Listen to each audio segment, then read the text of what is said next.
For decades, this mosque was the heart of the Yel Noi Su Muslim neighborhood in Sittwe. That was until 2012, when sectarian violence spread across Rakhine State and its capital here. La Win was born in Sittwe and started praying at the mosque in 1963. But for almost 5 years, he's been in this camp for internally displaced persons on the outskirts of the city. Prevented from leaving, he'd not seen what has become of his mosque. We showed him photographs we'd taken earlier in the day.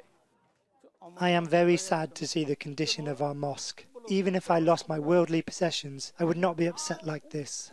Seeing our mosque in this state makes me very sad. I do not know how to express this.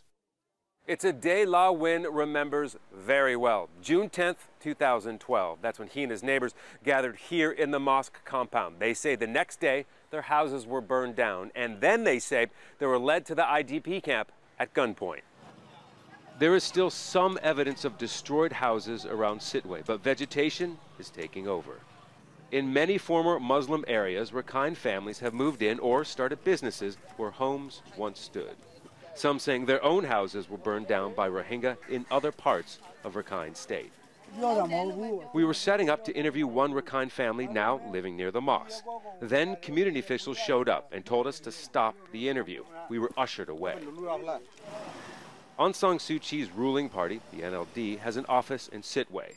She's been criticized for not doing enough to help the Rohingya. We wanted to know what will be done with the empty mosques. I don't know much about the situation with the mosques. It's not related to our party. It's something handled by the government. Rakhine State government officials refused our interview request. La Win and some fellow camp residents built this mosque. They sold a portion of their food rations every month to raise money. But they dream of the mosques they left behind. I've made up my mind firmly that if I can go back to where we lived, I will rebuild and renovate our mosque, and I will pray there again. Sittwe remains a divided city, and there's no indication from the government the situation is likely to change anytime soon. The Rohingya are confined to these camps, while others enjoy the beaches. Future generations may share similar interests, but for now, they will never know each other. Scott Heidler, Al Jazeera, Sittwe.